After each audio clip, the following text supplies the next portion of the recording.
So I'm sure you've seen all these decorative shells before, but I am here to show you the difference between doing a napkin decoupage on these or a scrapbook paper. So first we're going to use this scrapbook paper, and note that this little French vintage scrapbook paper is really thin because you would not be able to do this project with regular scrapbook paper.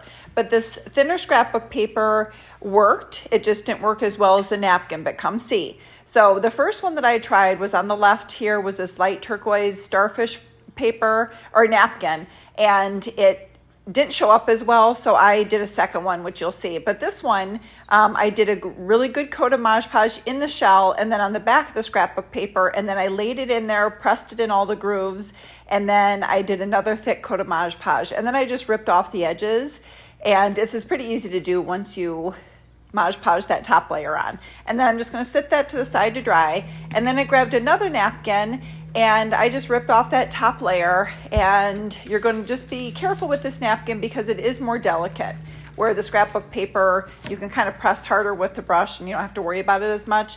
But you would just want to take the top layer so you don't get any bubbles, and you're going to put one good coat. Make sure that you get all that Mod Podge in the grooves because the napkin is going to catch all the grooves, but you can't go back after it dries. You kind of would ruin it and would have to wash it off. So I've tried.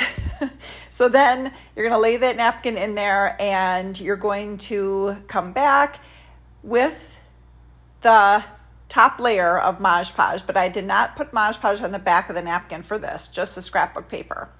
And then once you have it all sealed down, you're gonna do the same thing.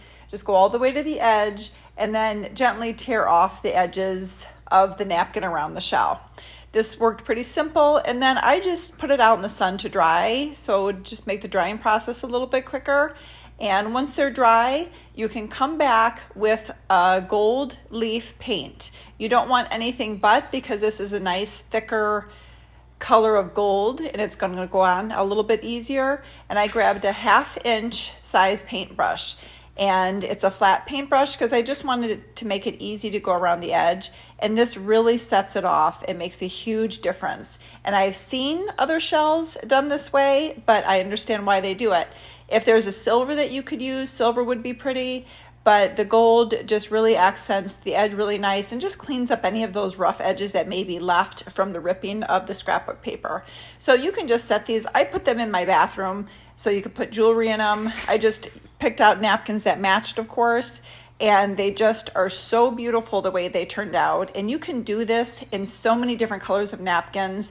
You can do them for the holidays and all kinds of things. So my vote 100% is to try these with napkins. It just works easier and just molds to the shell better. So I hope you can try it, and it's fun to do and it's pretty simple, and I love those type of projects. Thanks for watching.